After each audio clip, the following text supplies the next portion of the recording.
டெல்லியில் பிரதமர் நரேந்திர மோடி தலைமையில் மத்திய அமைச்சரவை கூட்டம் தொடங்கியிருக்கிறது. இது குறித்து கூடுதல் விவரங்களை வழங்குவதற்காக எமது சிறப்பு செய்தியாளர் கிருபா இணைப்பில் இருக்கிறார்.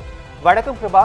மத்திய அமைச்சரவை கூட்டம் தொடங்கியிருக்கிறது. முக்கிய முடிவுகள் எடுக்கப்படும் என்ற எதிர்பார்ப்பு நிலவுகிறது. என்னென்ன முடிவுகள் எடுக்கப்பட வாய்ப்பு இருக்கின்றன? ராஜேஷ் வணக்கம். நீட் விவகாரம் தற்போது பெரும் பரபரப்பை ஏற்படுத்தியிருக்கும் நிலையில் தற்போது டெல்லியில் போராட்டமானது தீவிரமடைந்திருக்கிறது. இந்த ஒரு நிலையில்தான் தற்போது பிரதமர் மோடி தலைமையில் மத்திய அமைச்சரவை கூட்டமானது நடைபெறுகிறது.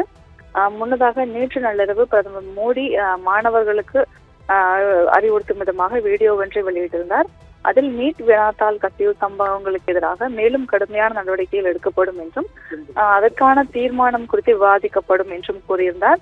குறிப்பாக வினாத்தாள் கசிவு என்பது சாதாரண பிரச்சனை அல்ல. இது லட்சக்கணக்கான மாணவர்களையும் அவர்களது குடும்பங்களையும் பாதித்த மிகுந்த வேதனையான விஷயம் என்றும் அவர் குறிப்பிட்டிருந்தார்.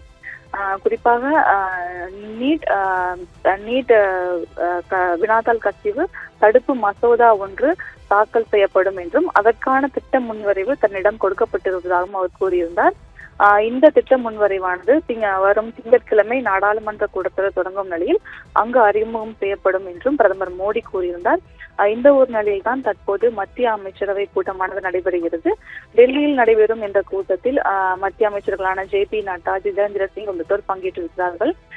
இதில் நீட் விவகாரம் தொடர்பாக அவர்கள் ஆலோசனை நடத்தி வருகிறார்கள். குறிப்பாக புதிய மசோதாவை தாக்கல் செய்வது குறித்தும் மத்திய கல்வி அமைச்சர் தர்மேந்திர பிரதான் பதவி விலகுவது குறித்தும் அவர்கள் ஆலோசித்து வருவதாக கூறப்படுகிறது. நீட் போராட்டத்தின் முக்கிய நோக்கமாக மத்திய கல்வி அமைச்சர் தர்மேந்திர பிரதான் பதவி விலக வேண்டும் என்பது அவர்களின் முக்கிய கோரிக்கையாக இருக்கிறது. அது சம்பந்தமாகவும் இந்த கூட்டத்தில் பேசி வருவதாக கூறப்படுகிறது. தொடர்ந்து மாணவர்கள் தர்மேந்திர பிரதான் பதவி விலக வேண்டும் என முழங்கி வரும் நிலையில் தற்போது நடைபெறும் இந்த மத்திய அமைச்சரவை கூட்டமானது முக்கியத்துவம் பெற்றிருக்கிறது. ராஜேஷ், விரிவான விவரங்களை வழங்கியமைக்கு நன்றி கிருபா.